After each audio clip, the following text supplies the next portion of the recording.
welcome to the Untitled Anarchist Seagull channel, where we are continuing the extended visits to the chud-lib rotisserie because we just packed so much more stuff in.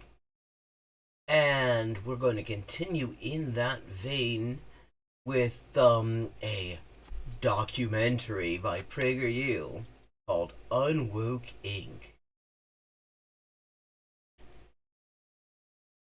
Let's see what this nonsense turns out to be.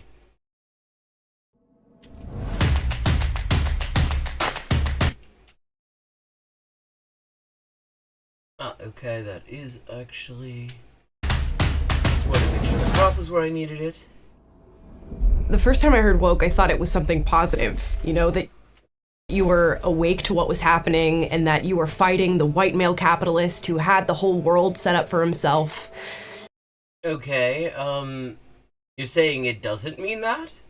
Okay, we're finally gonna get a definition, people, of what woke is from... And you were going to be the activist who brought the whole system down. Omelette interview, take one. My name is Omelette Benobi. I live in LA, and I work for PragerU.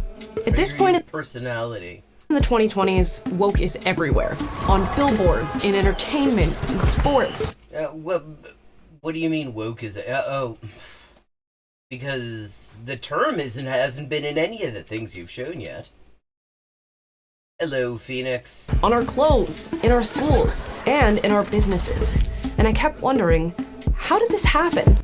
Well, I mean, it probably happened because capitalists like to actually make money, and it helps to actually make yourselves look like you are from the same planet as the people you're selling to. We all feel it, and the feeling isn't a good one. What is the feeling? As someone who was once on the far left, She was a fucking Democrat. I worry that wokeism is ripping our country apart. At PragerU, we have a slogan. Don't just complain, do something. Really? Because your entire company, your entire fucking propaganda outlet is dedicated to complaining about things. So, I began asking questions. Where did wokeism come from? Is woke here to stay? And are there alternatives to wokeism?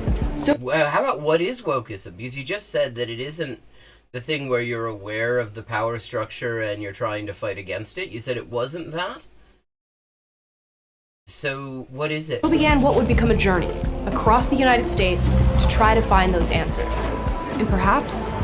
And apparently, everything that was actually on message from the PragerU standpoint, from this epic journey across the United States, it actually just boiled down to 17 minutes and 33 seconds. And that's including her fucking narration. In finding those answers, we'll find a way to... Yeah, I mean, they undoubtedly have claimed at some point that Biden's on the far left. Because there's this whole idea that they just accuse all Democrats, no matter how right-wing they are, of being some kind of communists. And wokeism, once and for all. So what is wokeism? Are you going to tell us what it is? Because you said you want to end it. You said you thought it was a good thing when you thought it meant realizing that there was a power structure run by a bunch of rich white fucks. But now but then you said you found out it was something else, and you haven't said what it is. Are we gonna get a definition? Please, Amala. So much of the talk around woke seems to be just that. Talk. At the end of the day, nothing will change if those of us who disagree with wokeism don't take action ourselves. Okay, but what is it? Are you gonna tell us what the fucking concept is that you're opposing? Like, I mean, I can tell you what the far right is. I can tell you what capitalism is when I'm opposing, because it's kind of important, I find, when you're going to oppose something, to actually put it into words what the thing is that you're opposing. And yet, all this money, and they still can't find a definition of woke that is suitable to their purposes. And... But to understand what can be done about it... Yeah, wokeism is just some bullshit fascists came up with. we need to understand the world in which it originated. Well, maybe we could try starting by understanding what the fuck it is. I mean, these people will just sort of do this whole song and dance around, oh, but they can't define woman, which is, of course, bullshit. But they run around talking about wokeism, and then they refuse to define it. My first stop was to talk to the man who literally wrote the book on woke. Here we are in Columbia. Oh, okay, I can't wait. This is going to be the guy who wrote the book that is just the Bible for all of us. And I'm really kind of curious to find out what the fuck that book is, because I don't even know what that is. The first questions, what is wokeism? And where Oh, she's gonna answer the question. did it come from?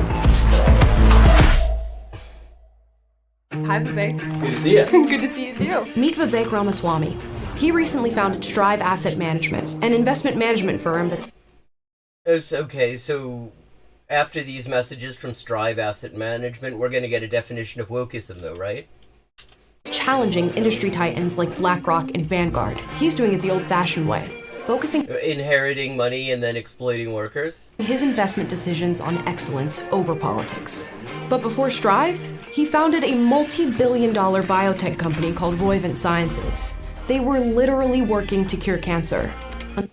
Literally every fucking biotech company claims to be working to cure cancer. Until, at the height of Black Lives Matter, his board and employees demanded Vivek speak out in full support of the organization and the movement.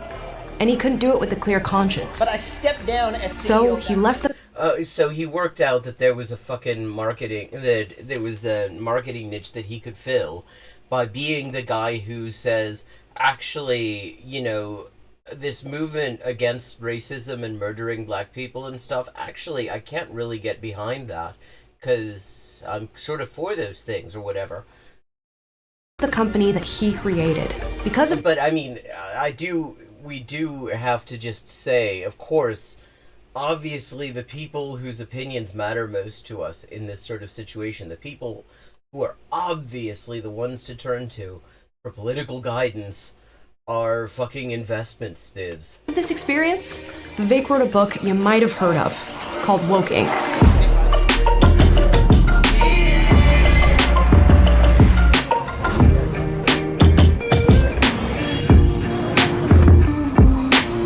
Wow, he stands on streets and looks purposefully at cameras.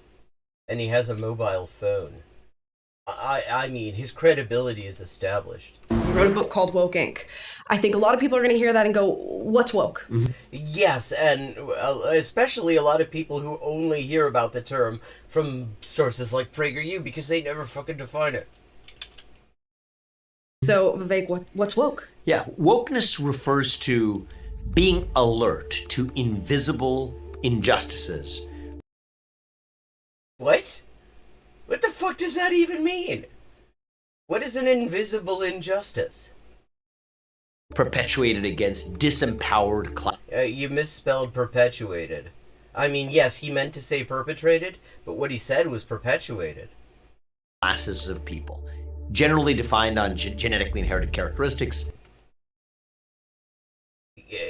Yeah, I mean, obviously, we do love to base everything on fucking genetically inherited characteristics, and I mean, we don't care about the visible injustices. If you can actually discernibly recognize, a manifestation of an injustice, obviously, I mean, we apostles of wokeism, we don't care about that. It's the invisible ones. It's the ones you can't see. Like race, gender, and sexual orientation. Race is not genetically inherited. It's a social construct that is only a couple of 100 years old. And people actually shift between one racial classification and another fairly often based on just the opportunistic needs of white supremacist systems. Basically borrows from the tropes of Marxism, which was this oppressor-oppressed narrative. Well, But wokeism was really... they're showing us pictures of Karl Marx. Yeah, I've never heard of the fucking book either. I've never heard of him either. Or Strive Capital Management. And why? And the only thing I can imagine is that if I go through SourceWatch, and try to find Strive Capital. In fact, I'm going to do it right now. I'm going to look at sourcewatch.org. We're going to see Strive Capital Management.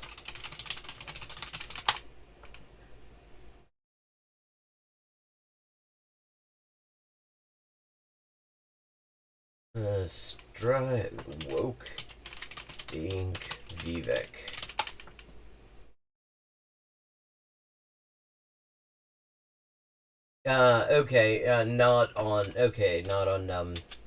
Unfortunately not on SourceWatch yet, but I'm gonna kind of suspect that Vivek Ramaswamy has financial ties to this general right-wing propaganda cinematic universe, because that train's just never late. It was not just Marxism, it was the merger of Marxism with identity politics. The idea that you are nothing more and nothing less than the genetic stock that you inherit.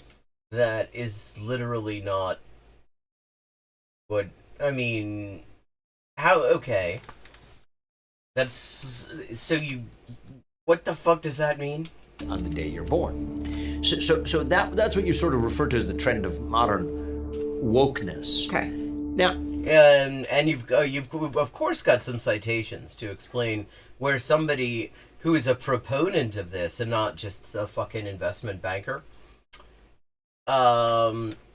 actually has said that this is what it's about, right? You got some quotes. It's not just you giving us your word. this is a fringe philosophy. I mean, this was... if it's a fringe philosophy, then how is it taking over the world? I mean, you can't have it both ways. If it's fringe, then you won't have heard of it. But you're saying that it's everywhere, and it's it's this big ruling ideology, conspiracy, and everything. In which case, it's not fringe, is it? Then it's fucking mainstream, and that is exactly what these reactionaries have such trouble with. That the ideas that start from the assumption that people like them suck shit are actually mainstream, and not because people on top thought that they should be, but because they just made sense to most people who come in contact with them. A theory from the halls of academia, and it was a challenge to the... That's what the halls of academia look like. It's this guy sort of standing there. We're not going to get a name for him, I'm guessing. System. It was an interesting set of ideas. Does it mean it was all coherent? No, not necessarily. But it was interesting. Okay, why are we being shown all... It was provocative. It was a different way of looking at human relations. It was an interesting worldview in some classroom at some liberal arts university somewhere. Mm-hmm. But wokeness at some point moved from being a challenge to the system. Wait, I mean, and the idea that you're just nothing more than your genetic stock, that actually, thinking about, is more the sort of thing that you'd hear from the kind of people, Prager, you like. To becoming the system. So to really understand the origin story of wokeism, you have to understand academia. They're not going to tell us who any of these people are. The idea, this is obviously a fucking graduation, but the idea, the implication here is that actually they are receiving the doctrine of wokeism right now. First. That's where it was born. It was born as an infant there. Became an adult. Well, I mean, usually that's how being born works. Lesson somewhere else, but let's start with the infancy. That's where it began. At the end of the day, well, then, then go for it. Rise of wokeism wasn't an overnight phenomenon. It's actually been in the works for years. So like many bad ideas, wokeism started in academia. Well, you haven't actually provided any, but you just showed pictures of college campuses. Not even pictures of people like being activists on college campuses or doing protests or anything like that. Just pictures of normal college shit. Oh, here's a lecture, some professor who you probably found on iStock Photo. Here's a graduation. Like, This is it? This is all you've got, motherfucker? But why? And why didn't it stay in the ivory tower? How did this cancer infect every other area of society?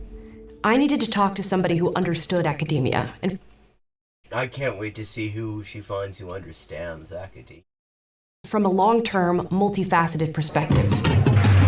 Oh wow, from more random stock footage of college campuses to stock footage of Capitol Hill. And so I traveled to Washington, D.C. to talk to a visionary who did something many people consider to be impossible.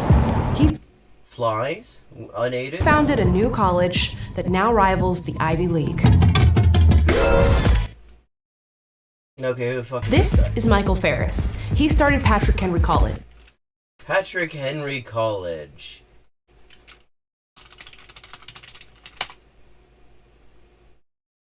Okay.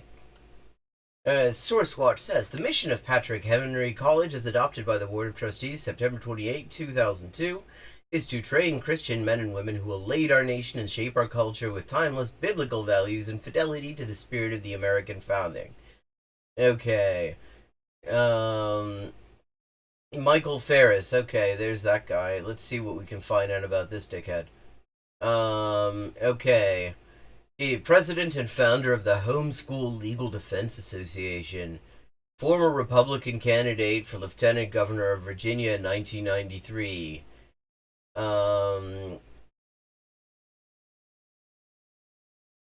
Okay, all sorts of evangelical right-wing things. Okay, doesn't really like religious freedom. Not surprising. Yeah, okay, Christian fascist. What I did not see is how it's rivaling the Ivy League. You know, I have never actually heard somebody flex with having graduated from Patrick Henry College. So I don't think it's necessarily all that much competition to the Ivy League, actually. A classical liberal arts college just outside of Washington, D.C. In only 20 years of the college's existence, Patrick Henry graduates have become leaders in the highest halls of power, including Congress, Hollywood, and the White House. And No, who cares? I mean, it's literally a mill for churning out Republican operatives. Obviously, the idea is that they're going to hook these people up with jobs where where they can do right-wing shit. this sort of cultural impact was by design. Ferris has been fighting Exactly. wokeism before it was even called wokeism. Yeah, because you've called it all sorts of different things, but all it really comes down to is the fact that you are a bunch of reactionaries. And also, I mean, they're so telling on themselves here. Because the exact thing, what they're pointing out, this guy, the exact thing that they're accusing wokeism of doing, of being this big, sinister conspiracy to get people into the halls of power and, you know, take over with a fringe ideology. That's literally what this Michael Ferris guy and his Patrick Henry bullshit college, or Bob Jones University, or Pensacola Christian Cunts College, or fucking any of them, Regent University, all of them. That's like their entire thing. Is to have small groups of hardcore reactionaries who are indoctrinated at fake universities where they never actually hear anything that remotely challenges any of that. And then you hook them up with the think tanks and as political staffers and send them to top law schools, not one of your fucking law schools, because nobody actually takes those seriously, but the, you know, actual top law schools and stuff like that. Get them judgeships, get them hooked up with the Federalist Society. She's literally giving the game away here. And more importantly, he's been winning. And I dare anyone to read my legal analysis. Why? Is it that bad? Through Patrick Henry College, Mike is taking the battle against woke to the source by educating new generations of students in a rigorous, truth-focused education.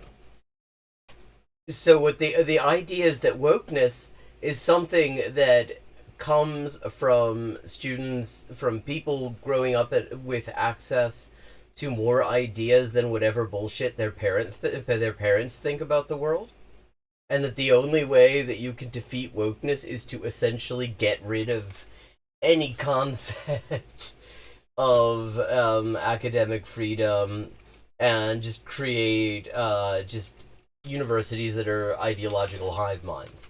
Like, Where do you literally, think- they're creating the thing that they accuse whatever they think the left is of doing. And then she's fucking bragging about it. This is great. It's giving the game away. Wokeness started. What's your theory there? Where I was seeing it mostly was in the schools of education. They were teaching there is no truth, but what they meant is we're going to undermine the objective truth that you believe in. Wow, I mean, Phoenix. I mean, we've all heard that. We're always saying there is no truth, and we're going to undermine the objective truth, which doesn't apparently exist, because that's not contradictory at all. And pretend that all truth is relative. And we're going to follow that up eventually with our truth. And that And what is their truth?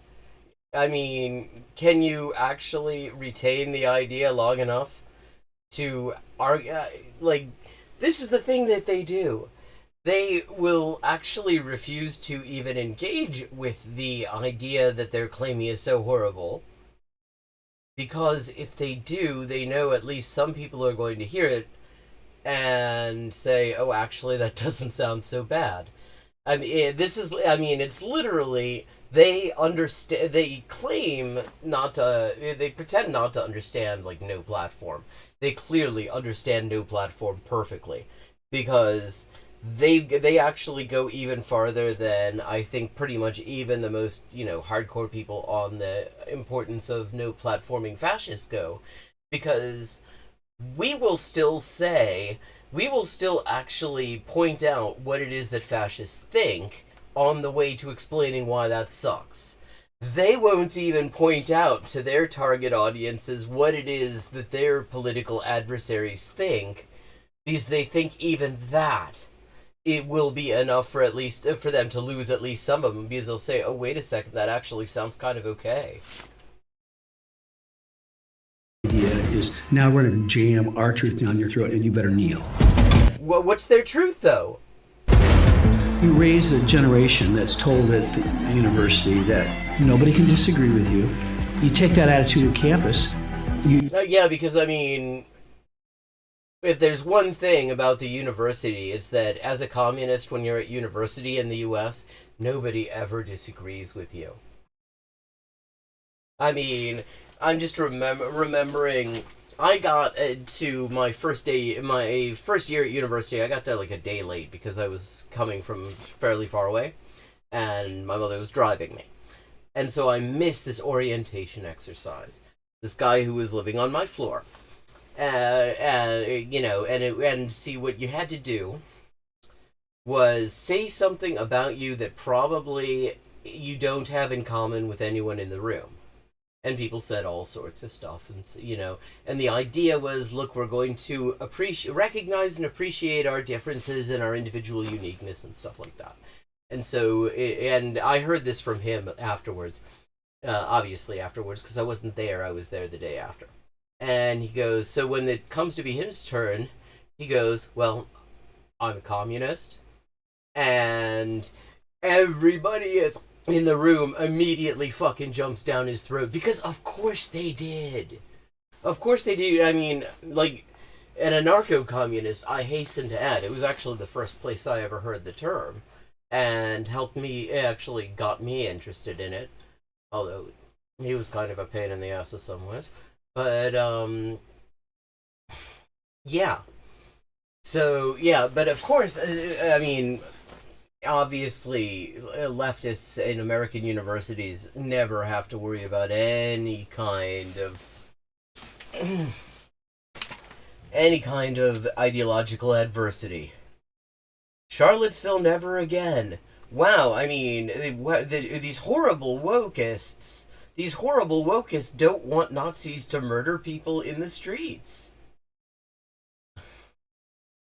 You think that's the way the whole world should be like, and that's what you believe. That's the way you were trained. And you will not be a friend of truth. You will not be a friend of freedom you're going to be a friend of repressing anybody who doesn't follow the party line. Okay, so how many communists have you got at Patrick Henry College? How many left? How many even like liberal fucking teachers have you got over at Patrick Henry College? The tyranny that's in place today believes that the heart, soul, and mind of man belongs to government. Oh, that's cute. They threw in Soros. They did a little bit of anti-Semitism there just for the people who are paying attention and pausing like I did. And that mantra has been taken up by big corporations and social media giants And why do you think that is? so on. And that totalitarian impulse is the opposite of liberty or progressivism or any. Wait, I thought these people considered progressivism a bad thing? I've never heard them use progressivism or progressive as anything other than an insult. So what's this now? Any of the traditional meanings of those terms. Our country was a liberal democracy. We're fast becoming a totalitarian, bureaucratically run country. Well, yes, and guys like this are the main beneficiaries of that and have played a major role in creating that situation. Not a democracy and not a republic. Well, yeah, I mean, it's never been a fucking democracy. We need to walk, we need to march, we need to shout. Transgender rights are one of the most important civil rights movements of our lifetime. We can enact change in this country. Yeah, and I mean, she's full of shit. She hasn't done a damn thing. I mean, she has done absolutely. In fact, at this point, the first act, she wins the primary to one of the absolute safest Dem seats in the United States, and immediately says, all that stuff about abolishing ICE. Actually, I meant I wanted to rename it, and it's been downhill from there.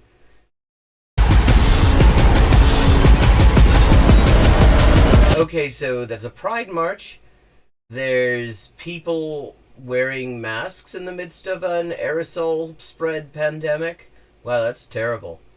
And a fucking Guy Fawkes mask, which actually, my experience is a lot of the people who love that fucking mask actually are probably kind of also cool with the like of PragerU. Yes, it is ludicrous. This is the standard of academic rigor you get at Prager University.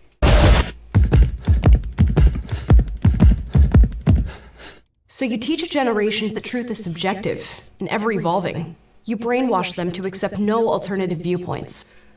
You mean like your friend there at Patrick Henry College, who clearly his whole thing is he doesn't let anyone have any alternative viewpoints? It's the woke way or no way. And then you release them into every industry of our society. You release them? What are they, fucking honey badgers? Perhaps the most pernicious infiltration? The indoctrination tool for the masses. Entertainment. Did she just say, just right there, entertainment is the indoctrination tool for the masses? Not in quotes, not to say that somebody else was saying this with sinister intent. I mean, God, these people... Hello, Mask. These people are just, I mean, they're snitching on themselves on a level, it's just next level here. They're just, yeah. And yes, Mask, I saw that it's my turn. It's just that I saw it, literally a minute and a half before I went on, so it will be my turn after this. Caviar indeed. For years, everyday Americans have complained about woke Hollywood. What everyday Americans? But we're not here to complain. We want to create alternatives. Like, it's just really fascinating how they don't even stay on a point long enough to even make sense out of it. They jump from, they don't even really fully develop a talking point to the point where you could actually say what they were even trying to say. It's just sort of suggestive images. So I decided to talk to a man who is doing just that, creating an alternative to Hollywood and multiple other industries.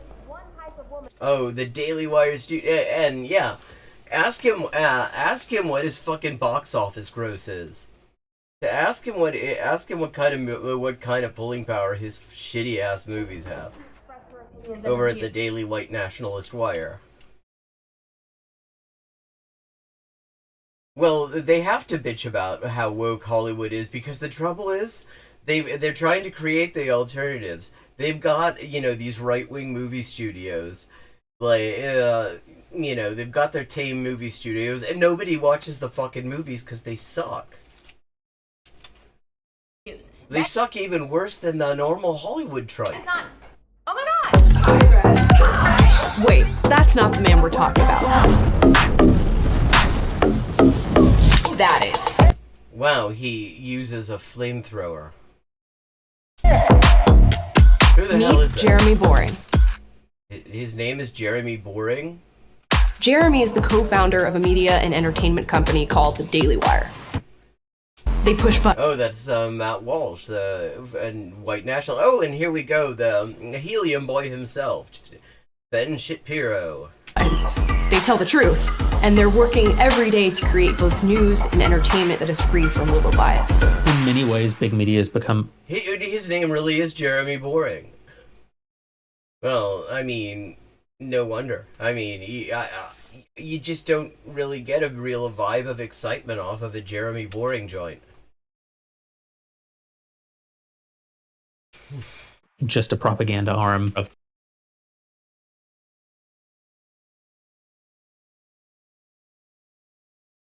It's an annoying thing where it freezes up on me.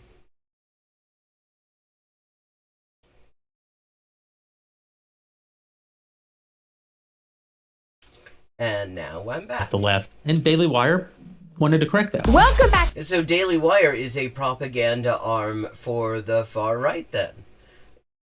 Like, that's the thing that gets me.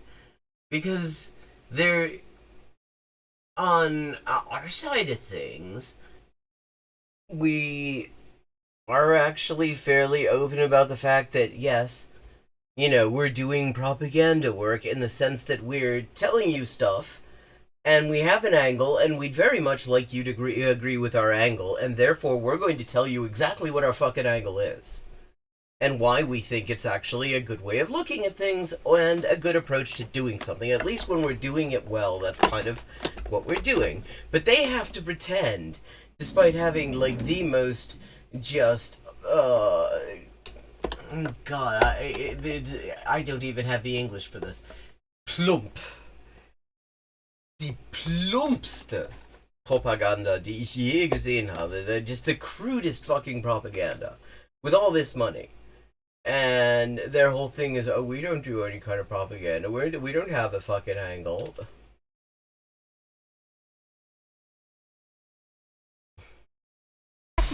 We produce written articles, news articles, we produce podcasts. Embattled St. Louis prosecutor threatened with jail time after prosecution doesn't show up at murder trial. So, basically, contempt of court, I believe that's called, when counsel for one side doesn't comply with a court's order to appear on a particular day. That's just normal. We're the 5th largest podcast publisher in the world. Wow, so it sounds like actually the problem isn't that you are an underdog. It just sounds like people don't like what you're selling. But beyond the Daily Wire, we've expanded into something we're calling Daily Wire Plus. And it's really a broader cultural entertainment play. Yeah, let's ask him about his box office growth. We're making movies, we're making television shows, we're making kids entertainment, which I think is probably the most important fight we will ever take on. Yeah, because, of course, they're trying to manipulate the kids early, but their propaganda sucks. It just isn't very good. They've also started making some pretty awesome products that offer an alternative to woke companies and other What, like, Jeremy's... What the hell is Jeremy? industries as well. Yeah, see... What a fucking grip. Yeah, I mean, wow, you wouldn't want to have... What is that, bar soap? You wouldn't want to have woke bar soap. Jeremy's Razors is a consumer goods alternative to companies like Gillette and Harry's Razors, who have all publicly embraced the LGBT So, this is just a fucking commercial here. agenda. And not just the LGBT agenda, the radical gender theory being pushed on children. Agenda. But what is the difference between the LGBT agenda and the radical gender theory being pushed on children agenda? You're saying those are different things. Could you give us a distinction? Could we have some kind of definitions for the bullshit terms we're using here? Daily Wire Plus, 1 million plus paying subscribers right now. Wow, a whole million subscribers out of 300 million people in the country. It almost sounds like the problem is people just don't like your stuff that much. At Jeremy's Razors, we have sold over 100,000 Razor subscriptions. Razor subscriptions? Fuck you, man.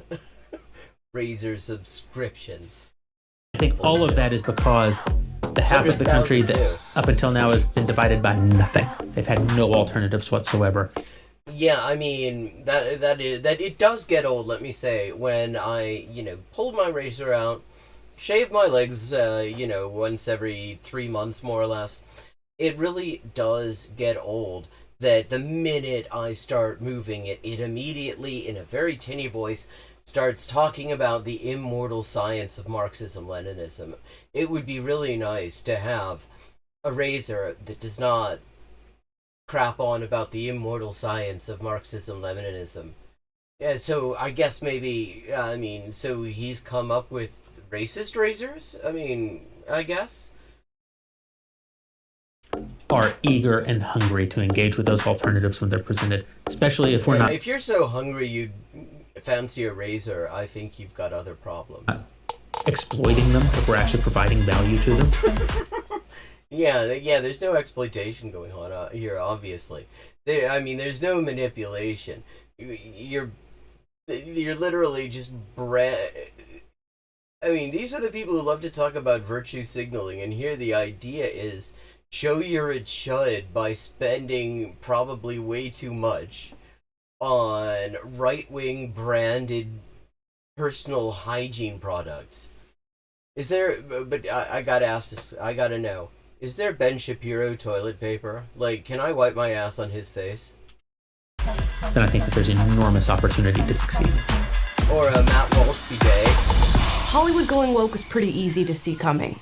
But what happened next? Why was it easy to see coming? Because your whole point, starting out anyway, to the extent that this can be said to have a point, has been that there's absolutely no explanation for why there is this wokeism going on, because you don't want to entertain the possibility that maybe companies have decided in order to sell to people you have to meet them halfway and pretend that you're from the same moral universe as they are, because that would give away the game. So why is it any more surprising? Why is it unsurprising that Hollywood would go woke? Or are we going to just get into some anti-Semitism territory? No one expected. Sports went woke. Sports went woke, yeah. Tell it to fucking Colin Kaepernick, who I think still can't get a job. See that guy standing? Wow, that's so shocking. Who would have thought that an industry that is full of black people from working class backgrounds might sympathize with a movement that is asking for maybe the cops to stop murdering black people? You couldn't see that coming. Everyone else is kneeling? That's Jonathan Isaac. He plays for the Orlando Magic in the NBA. He also happened to be one of the few NBA players who publicly expressed discomfort with supporting the Black Lives Matter movement. Oh, yeah, isn't that it? So one of the few, because here you've been saying that it's this hegemonic thing that controls everything. Now you're saying, actually, yeah, okay.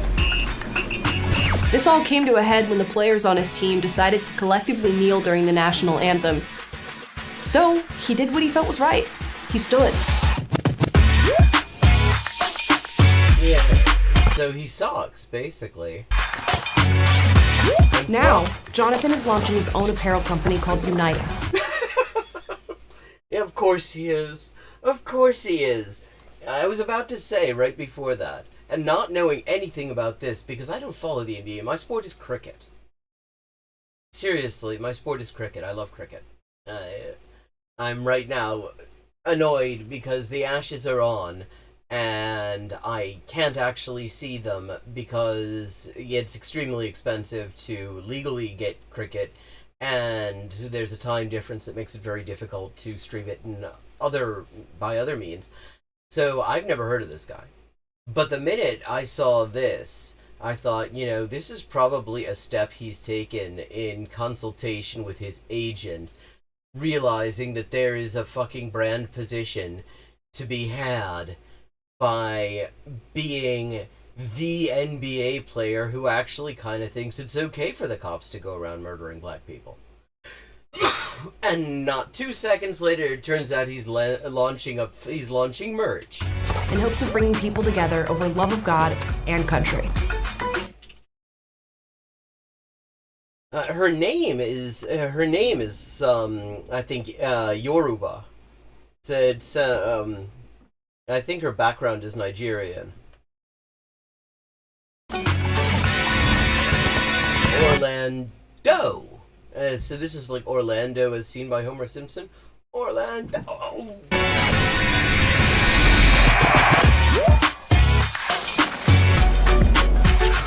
Like, how much of this is just her walking into fucking... Oh, Amway! See, now I understand. Because she's talking about this hegemonic, Marxist ideology that has taken over. And so, obviously, she has to go to an MLM. Because, Amway is, of course, a Marxist, Leninist, Maoist organization. Their downline is communism. Unitas is a sports and apparel company. I see. His fucking sports and apparel company is an MLM scam.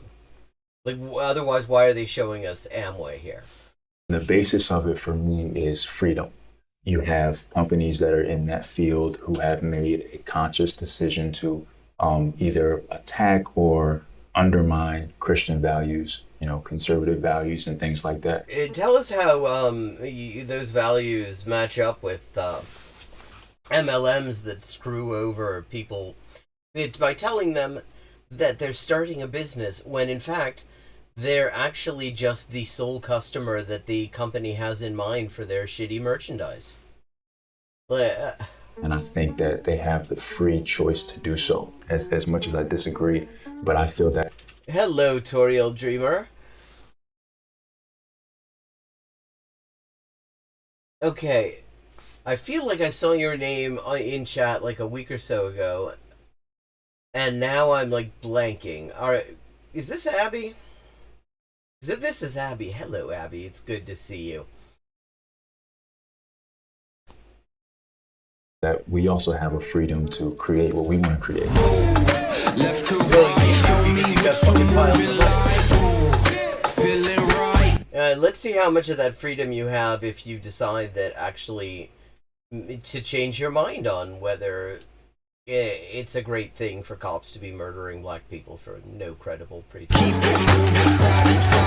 The hope is to be able to sign athletes across all different sports. Welcome. And to create a real infrastructure of people who are in the sports world, moms and dads who want to buy their kids sneakers and clothes, but want to give their money to a company that they know is going to work towards bolstering their values. Which values are those, though? I mean, you say that you're against wokeism.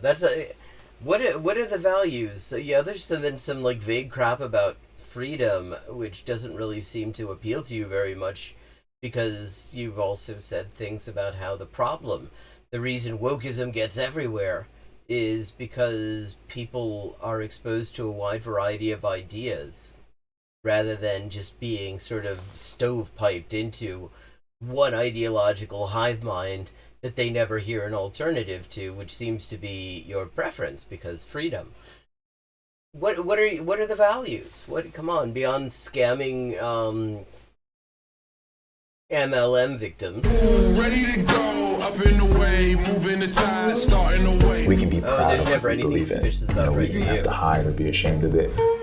As the day continues to get, darker and darker and crazier, you standing up for what you believe in. What do you believe in, though? Yeah, I mean, why don't we get to hear what it is that he... I mean, that's... Okay, it's so fascinating to me. Because surely they should want to tell us why it is he disagrees with BLM? And yet they clearly have decided that that isn't something that we should hear about, because they're very completely just tip-tap dancing around any substantive statement of what he stands for. It's only going to get harder, but it's only going to become more and more necessary. Roll and die. Oh, you wanna try? Left to right. Hey, it's time to slide. Hey, one time. Hey, two times. Hey. Fun fact, these production values look really expensive. There's free software. I mean, free software and DSLR with video capability, and you can make a documentary like this. This is very low effort content.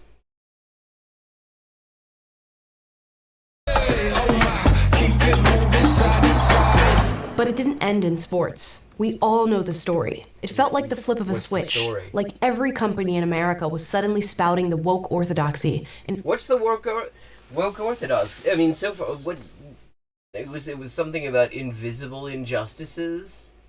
Last we heard, but we haven't heard any more about that. anyone who disagreed with them was ousted, condemned, and silenced. A perfect Disagreed with them about what? example? Amanda Ensing.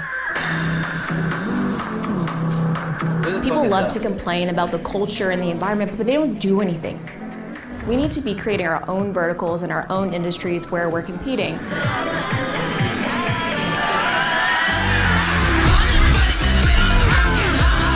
Now, who is Amanda Ensing? I've never heard of her. Does anyone chat? Do you know who this is?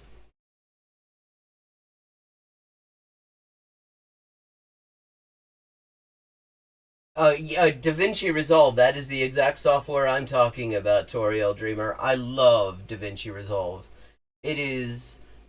Yeah, it is edited like a reality show. Although there is a style of documentary that does this. Like entertainment documentaries will do this. DaVinci Resolve is an amazing... well, there's a pay version. But it's just incredible how fully featured the free version is. Like that title animation I did at the beginning with the, the sphere with the seagull on it and all that shit. That 3D animation, that's DaVinci Resolve. I have the free version because I've seen great things about the paid version, but it's like $300 and I just haven't been in a position to drop that. Amanda Ensing, who is this?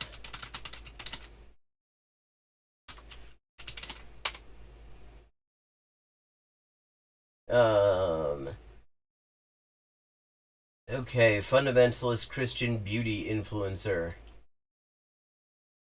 Okay, Teen Vogue. Why influencers are calling and Amanda Ensing out. And Amanda Ensing is currently feuding with a bunch of beauty influencers, including people I've never heard of. After January 6th, Amanda Ensing, known for lifestyle and beauty videos and the occasional conservative-leaning political commentary, took to Twitter to share her thoughts on the moment. Amanda addressed the event amply, but there was one tweet in particular that was met quickly with backlash from fellow influencers. The left, I hate it here. America's embarrassing. Well, I mean, I think most of the left would agree with you on that part. America's cringe as fuck. Only we can riot and loot. I don't know about that. I've seen other people who are much better at it, actually. The left... Oh, I see. The left, I hate it here. America's embarrassing. Only we can riot and loot, defund the police. Just do what the government tells you and don't ask questions. That's coherent. The right, let's fight for freedom. We love the USA. Defend the Constitution. We support our military and law enforcement. Wait, so defund the police but do what the government tells you, but we don't want cops. Okay, so she's just... Yeah, I mean, they don't watermark or anything. There's no length limit. I have edited like 2-hour, feature length stuff that if I were much less lazy, I would probably have edited down to like 45 minutes or something like that. But... This is Amanda Ensing. She's an entrepreneur, a beauty influencer, and a general badass boss lady. She started out beauty influencing with sponsorships. She's a badass boss lady. She is not somebody your ass wants to work for. She is a badass. From Sephora and other huge makeup brands. But when armchair critics started criticizing Amanda for not only an incoherent worldview, but occasionally her eye makeup kind of makes her look dead. Stating her personal political beliefs, Sephora immediately canceled her sponsorships and went so far as to publicly condemn Amanda. So for what you mean, just because she decided to celebrate a bunch of white nationalists with the aid of the local constabulary trying to change an election outcome by intimidating a bunch of elected officials? I mean, wow, you can't say anything anymore. Like, there are countries where that would actually, and not a few of them either, where that already would have crossed the line into criminal liability. For me, I was like, you know what? The beauty industry is in shambles. It only caters. Yeah, it's probably one of these stock asset websites where you buy a subscription for like $50 a month and you've got all this stuff. Yeah, I was going to say Morticia has more style than this. And you could get all sorts of like rights-free music and shit like that. Like, I mean, tons of streamers use it. And you hear, and the weirdest thing is, you will hear the exact same music to provide BGM to radically different types of content, and it's actually sort of disconcerting sometimes. Here's to one party, one set of views. Let's create my own brand. Wow, an influencer creates own brand. Well, that is just an unexpected step. Influencer forced to create own brand to sell to chud. Our first launch sold out. And they just, now I see, this is just ads for these shitty right-wing brands. In like a day or two, I couldn't believe it. I was just like, how, what? And just seeing... And I'd love to know, are they just repackaging shit that they just bought as generics? I have a feeling they're just repackaging shit that they just bought as generics, but I don't know that. But somehow I don't think that they decided to buy all of the facilities that would be needed to actually churn this stuff out. It seems more likely that they paid companies that make generic shit to put their branding on it. Seeing how much women wanted this, I was like, wow. And I was scared. It's terrifying putting your story out there. Especially when your story makes you out to be as shitty a person as yours does. And when you get canceled, and with all of these people now coming for me, it's scary at first. Yeah, I mean, she's clearly in the witness protection program here. That's why they're pixelating her face. Oh, wait. To take that first leap, but once you do, you just don't stop.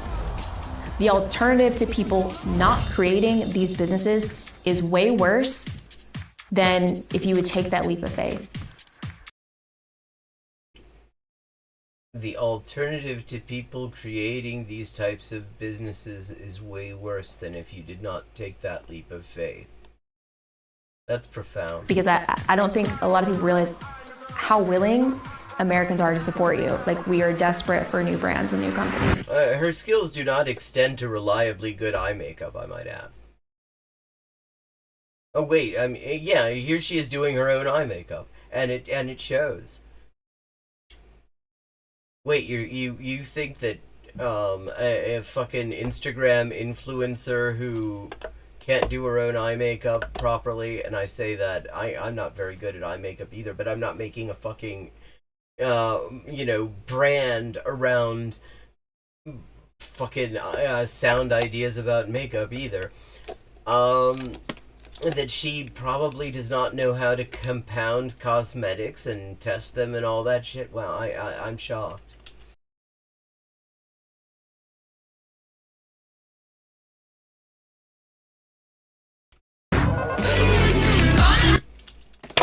Okay, thank you, OBS or my camera, whichever it is, for at the very least freeze framing me on a cute image there. Because usually it freeze frames me on shit where I just look like a fucking god. America needs alternatives. Oh, and if you haven't already guessed, every single one of the people we interviewed is a perfect example. Every single one of the people we interviewed is trying to sell you some shit. Of not just what fighting back looks like, but what winning looks like. Wait, if you're winning, what's the fucking problem? Why are you telling us about this?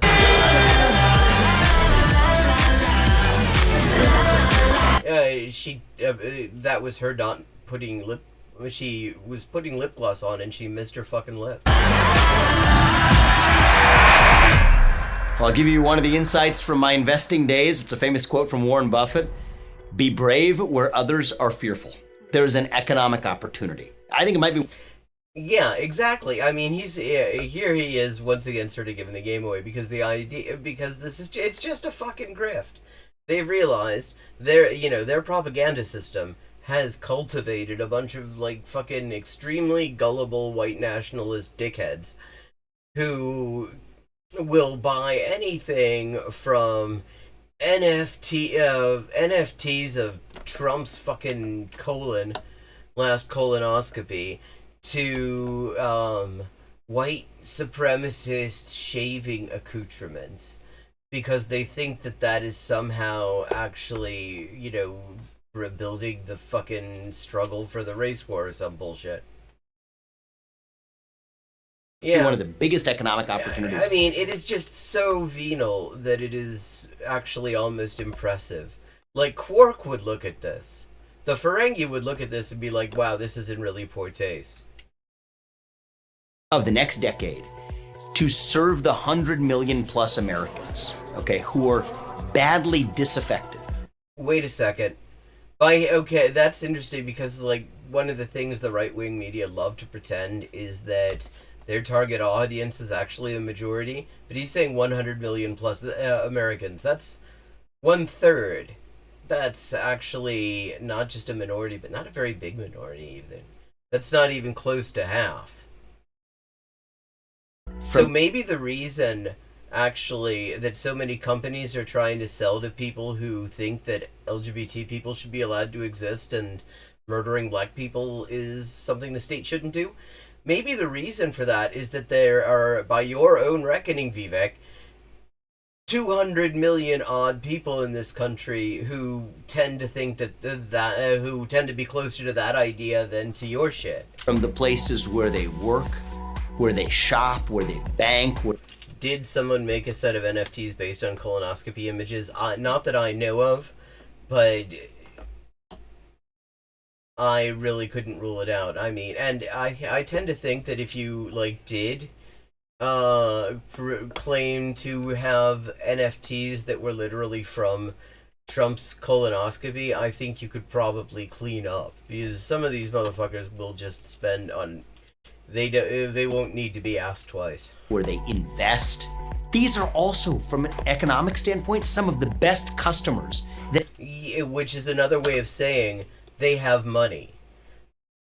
They're not disaffected in the sense that they're getting screwed over by the economic system, which is, of course, something that we hear constantly from everything from liberals to Caleb Muppet, that actually the far right is disaffected poor white people. But he's pointing out the reason that they're a demographic that it's worth selling to is not is that they're not that. Anyone who is in the world of like investment decisions is going to be actually looking not. If they're going to survive, it's not going to be because they have wishful thinking about where money is. It's going to be because they're looking at figures and facts and stuff like that and worked out, here's a place where there's a lot of profit to be made selling to these people. Here's a place where you can just totally ignore them because they don't have any fucking money. And if there's a judgment on the part of people whose entire career is based on making investment decisions, that this is a demographic to be selling to, what they're saying is, yeah, actually they have more money than most people, because most people are actually seriously hurting right now. That any business could want. That is an economic opportunity. It might be. Yeah, they have money and they're easy to part from it. Exactly. They are the sort of they're the sort of people who will hear, let's have here $50 for a racist razor, and they'll immediately order it because they're not actually worried. 50. They don't have to count down what's left after they spend that kind of money because they're kind of okay. The economic opportunity of our generation. One person can't do everything, but each person can look themselves in the mirror and ask, how am I going to have my own unique contributions? For me, it's in the financial institutions and the asset management industry. Which is so... in capital markets. Somebody else might be starting a consumer products company. Somebody else might be starting a new university. Well, this is very convenient that he's just sort of listing the exact descriptions of the various grifters that we've seen on here. Somebody else might be starting a new mode or new approach to entertainment. Yes, I mean, see, it's been so long that people have been making entertainment that people want to watch. Well, it's about time that there was a production company dedicated to stuff that nobody wants to see. Each of us is making our own unique contributions. And I'm pretty optimistic that together, wait a second, mosaic. What is the shitheads from Glass Onion? I mean, I feel like I've heard Glass Onion, but I haven't seen anything to do with it. And there's an artwork called The Shitheads? I have not seen Glass Onion, and I'm beginning to get the impression that maybe I ought to. What's it about? That drives that change through true diversity, that dilutes the church of diversity to irrelevance. What? Over the last few years, we've seen woke activists try to infiltrate every area of society.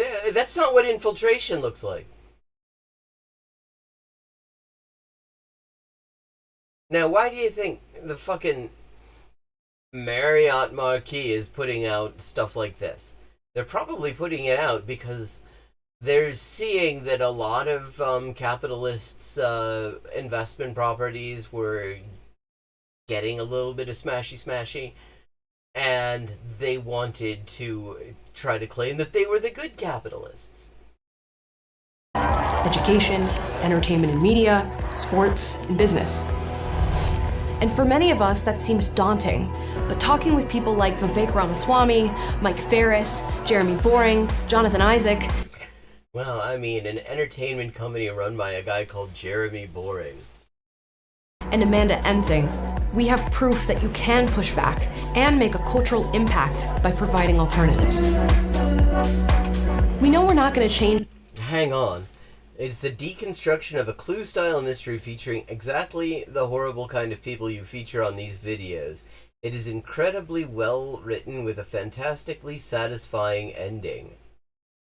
Okay. You've sold me. I really must... It's a follow-up to Knives Out, which I've heard of as well and also not seen, and I'm guessing you're about to say that I really ought to see it, and I would probably really like it. So... Okay. Change everybody's mind on these issues, and that's okay. The goal is to... the fucking right-wing university dude, the Patrick Henry University guy, Ferris, whatever, looks like the smoking man from X-Files. Yeah, let me pull that back. We know we're not gonna... Oh, God. Yeah, he's fucking serenading on his guitar. Times aren't be-a-changin'. Change everybody's mind on these issues. He looks like the fucking smoking man from X-Files. And that's okay. The goal is to create a society where even if nobody's mind changed, we can all live together in a pluralistic, prosperous, civil United States. And that's why you think it's a bad thing that people commemorated the people who were murdered at the Charlottesville pogrom. And I want to invite you on that journey. Together, What journey? we can fight wokeism in academia, in the culture, in business. But it's not just about conservatives making alternatives for other conservatives. Well, we're 16 minutes and 42 seconds into this 17-minute and 33-minute fakementary. So, if it's not about that, then why is that all we've heard about? We need more people creating just flat-out good products, media, education, you name it. We need alternatives that are good for society and good for America.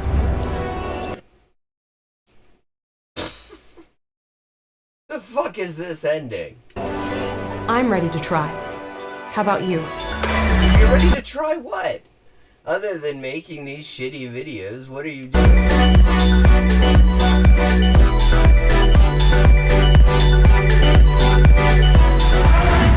Thanks for watching this short documentary. You're not welcome. Corporate wokeism is plaguing America, but as you just learned, there are lots of opportunities to fight back and win. You didn't really give... What's your definition of winning, anyway? I mean, other than selling money to far-right dickheads.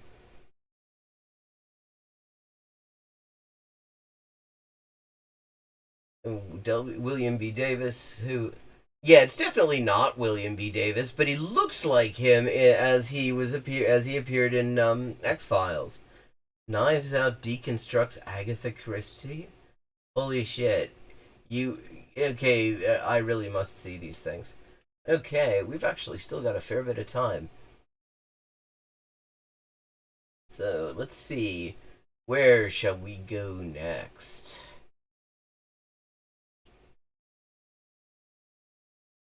Okay. We started yesterday.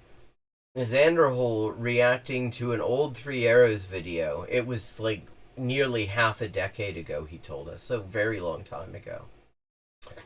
On how to identify Nazi YouTubers, and he mostly demonstrated that he himself is not very good at this.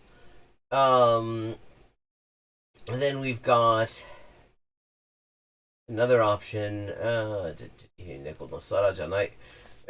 Caleb Muppet, watching Maoists and Sarah Taylor call out wokeism. Well, I mean, we'll continue a theme there, I suppose.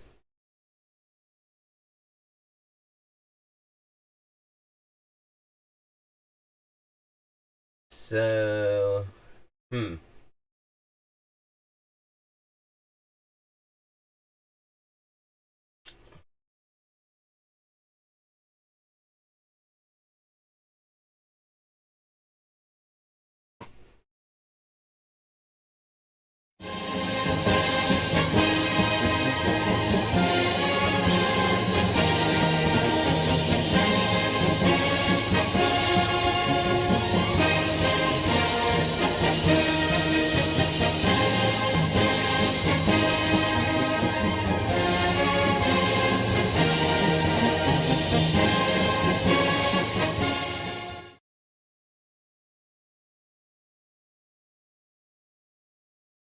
hey, oh, I wish I knew why I've been so sad lately, says Phoenix. Incidentally, that is an example of the kind of animations you can do with DaVinci Resolve for the free version.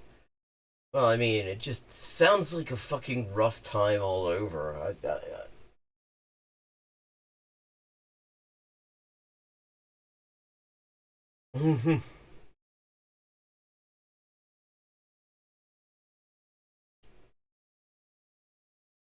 Want joy? Prepare for pain. This is his fireside twat on kink, I guess.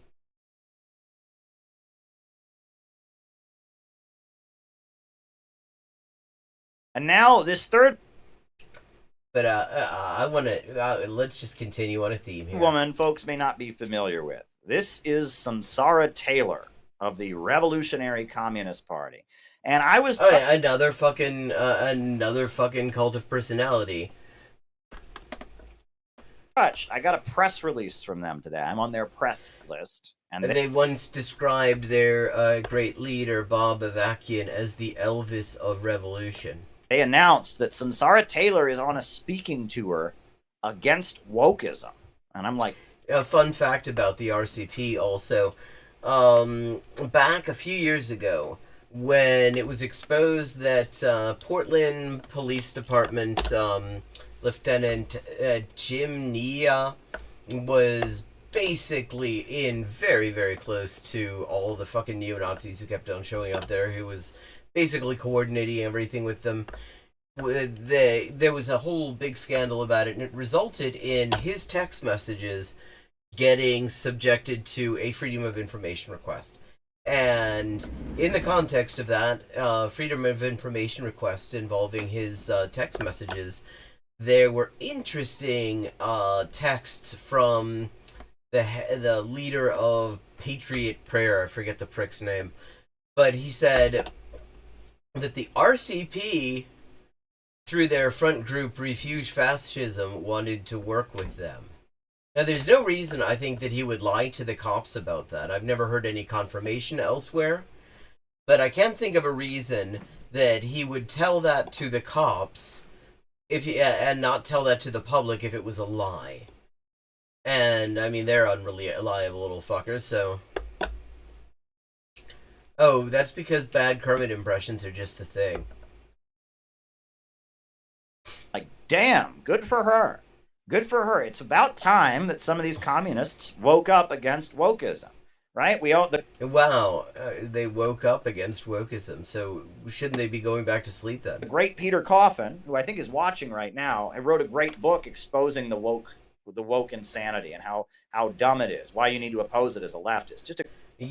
This is the guy who thought that Louis C.K. got a rare deal, and it had a sort of beautiful bit of foreshadowing once, where he likened Caleb Maupin to Harvey Weinstein and Louis C.K. on the category being people who may or may not have done horrible things. It's a great book. This is I've read it. before I've the done scandal streams broke. About it. I've interviewed him about it. Peter Coffin wrote the book on wokeism, Woke Ouroboros, right? About how it's a snake eating its own tail. I thought it was invisible injustices and genetics, and now it's a snake eating its own tail. And I am happy to see any leftist condemnation of wokeism. Now I'm going to show a clip. Of course he is, because you're fash. Woke students have like an argument with Samsara Taylor when she was speaking at UC San Diego, right? And it's an interesting clip. I mean, she has her limitations, but and in particular, she's decided to hook her wagon to the star of a different cult of personality that is considerably more established and has not already collapsed once in just the first couple of years of its existence. I'm going to watch the clip. But go and read Peter Coffin's book. If anyone has qualification to talk about wokeism, if anyone really takes it apart, it's Peter. Peter does great. And yes, Peter, we're glad to have you here. This is a tremendous contribution you made. I hope the RCP reads this. I hope that the Revolutionary Communist Party, I hope you send it to him. Yeah, because he probably gets money off of the publications. I mean, his own books are self-published. The assassin-looking ring. Oh, there's lore behind that ring. Because you see, one of the revelations when some of the members of the CPI decided to expose him as a sex pest and a cult leader, and then the CPI then voted to kick him out, which is why he had to create a new CPI Mark II, incorporated in Oregon rather than New York, where the original one had been incorporated. But see, that is a power ring, apparently. He got them from Iran, and he was trying to hand them to the people in his inner circle as a way of bonding them to him, and it backfired because it actually made the creeps that were in his inner circle a little bit uncomfortable. But that's what that's about. The t-shirt's surprising because his whole thing is wearing bad suits.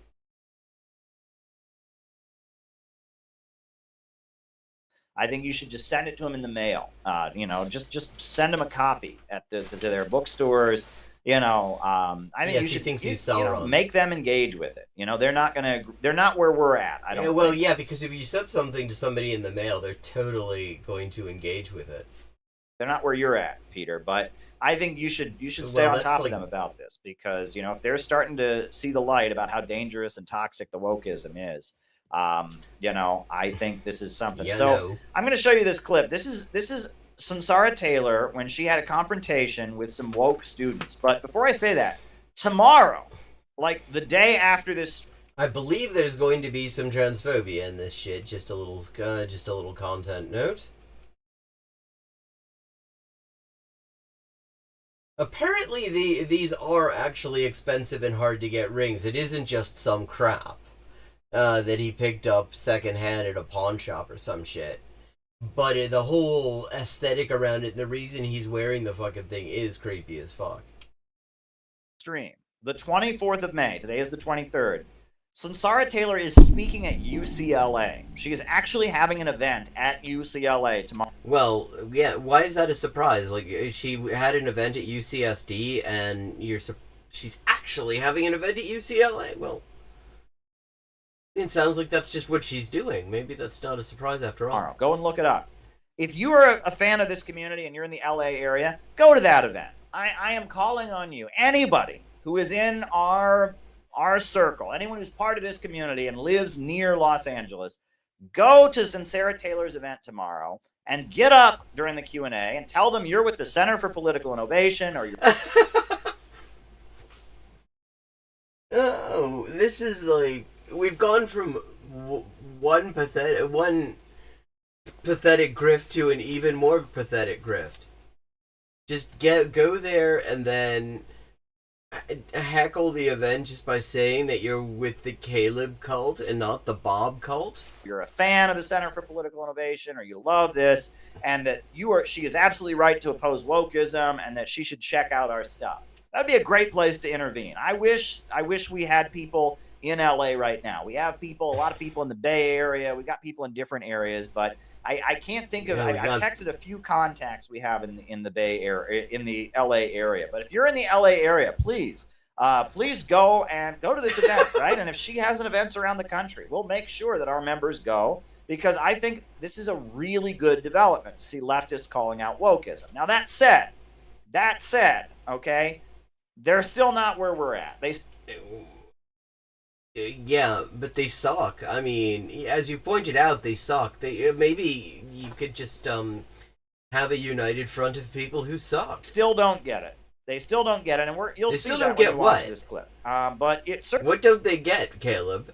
Certainly is amusing to watch these woke students, get all hoity-toity at Sansara Taylor. It's certainly an entertaining clip. I watched this afternoon, and I mean, it was interesting. This is where politics is at.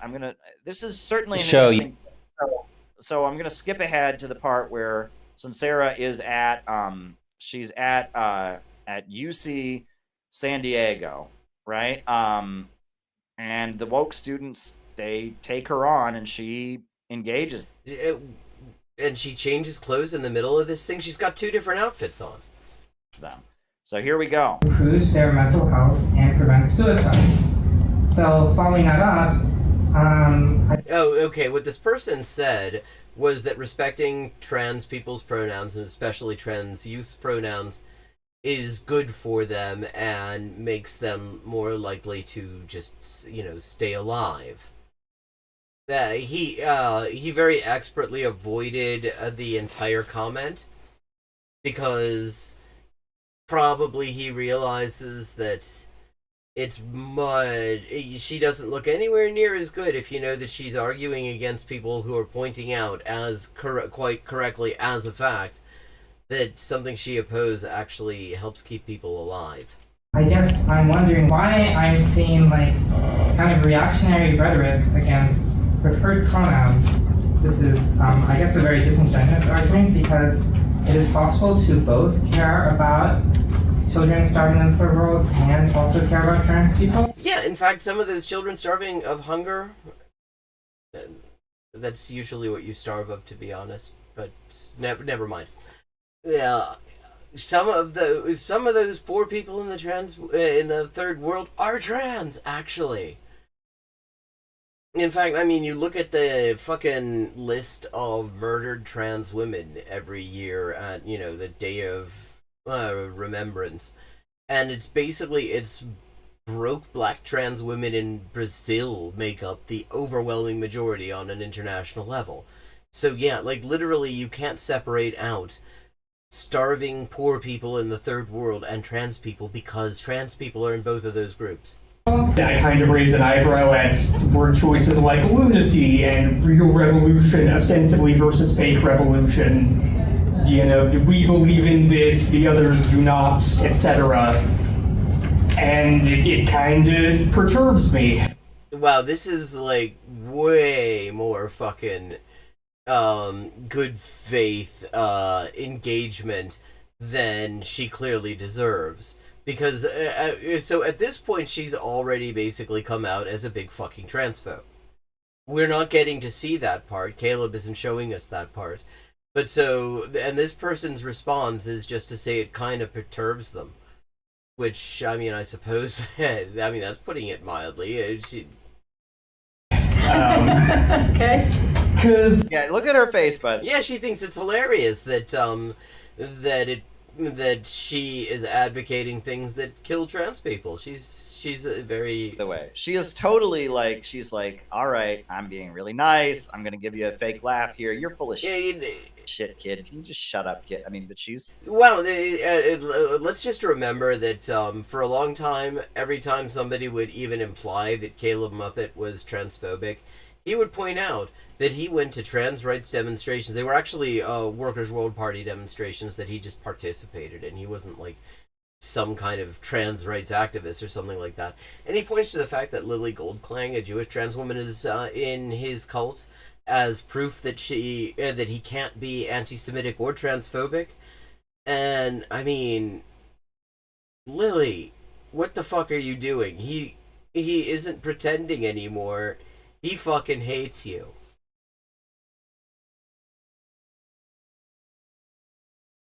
She's trying her hardest to be accommodating to these people, but she's tired of Well, I mean, because these people and their fucking very reasonable, obvious points that a decent should give pause to a decent person who knows what they're talking about. Bullshit. Sincera is tired of this bullshit.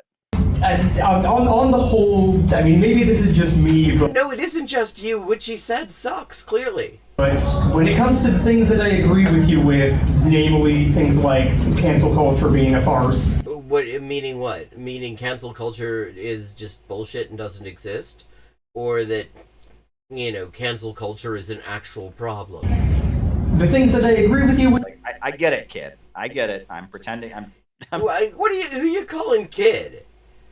Holding back my anger. I love this. My response is, well, no shit. And the things that I disagree with you with, I'm left feeling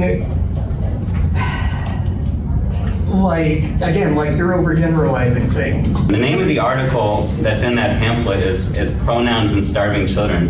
And he starts out the article by pulling the lens back to the big picture in the world. And he says, He, I'm assuming, is Bob Avakian. Because as far as they're concerned, Bob Avakian, there's no source of any knowledge that isn't Bob Avakian. It is a ridiculous cult of personality, especially when you consider that it's around a guy called Bob. World War II, just think about this statistic. 250 million children, if I'm getting the statistic right, 250 million children have died of starvation and preventable disease because of capitalism. Yeah, nobody's actually seriously disagreeing with that point. So what the fuck, I mean, the point that you're responding to and clearly not getting is that it is possible to oppose capitalism starving millions of people to death, and also oppose capitalism when it treats trans people like shit. Because we live in a system where food and medicine are not produced to meet social need, they're produced as... Which is why, for example, trans people have a hell of a time getting access to the care they need. Commodities to be bought and sold for a profit. No other reason than that. Yep, and the countries that have alleviated that are socialist countries. Libya had the highest life expectancy in the African continent. China has raised 800 million. Yeah, are you going to bring up Cuba? Because Cuba kind of disagrees with you on the wokeism, particularly on the issue of whether it's transphobic to be a transphobe. Because, I mean, like, for 10 years now, one of their big things, they kind of make a big deal of this. Every year, they participate into the International Days Against Homophobia and Transphobia. They're big fucking events. Castro himself, at one point, actually gave a public apology stating how ashamed he was of how LGBT people were treated in, like, the first 20 years of the revolution. So, are you going to mention Cuba, dude? Million people out of poverty. Socialism in Cuba and in Nicaragua. Yeah. Yeah, Bob Dobbs would be much more respectable. In many places has cured that, but the countries of the world where you still have people dying of malnutrition, etc., are countries that are still under the domination of Western capitalism and imperialism, holding back development, capitalism in its monopoly state. Yeah, so tell us, what does Cuba have to say about trans people and their pronouns? Stage. Important to make these points. Continue. You know, if someone... Continue. I mean, it's a video. He can't hear you. And, you know, if someone lined up 250 million children up... It's 350. 350. If someone lined up 50 children up against a wall and shot them one by one in front of you, everyone would say, what a fucking barbaric system. Like, let's get... Yeah, and you're saying that that would be okay if some of them were trans, though. This is just such a ridiculous argument. I mean, clearly, the guy that he's responding to, actually, I mean, he described this point. He said, the things that I agree with you on, I mean, it's kind of no shit. And this is a good example of that. The person he's responding to is not arguing that starving people is a good thing. He's saying that you can be concerned about the exploitation and oppression and starvation of cis people and trans people at the same fucking time. Yeah, exactly. I mean, this criticism... I mean, this guy was so fucking bending over backwards not to just outright say you're a bunch of reactionaries and you're full of shit. Together and stop whoever's doing that from doing it. But literally, you know, millions of children every year are dying of starvation and preventable disease for no other reason than the fact that the system is dominated by a tiny class of capitalists and enforced by... Nobody disagrees with this. And I will leave you with that image as it is time for me to turn back into a seagull. Thank you to everyone who's joined. Thank you, Phoenix and Abby and Erica and Mask and everybody. It's always great to see you. I will be back Friday night at 11:30 p.m. U.S. Eastern Time, and we will fire up the rotisserie again. Have a good week, and good luck in this wonderful little hellscape we're all living in.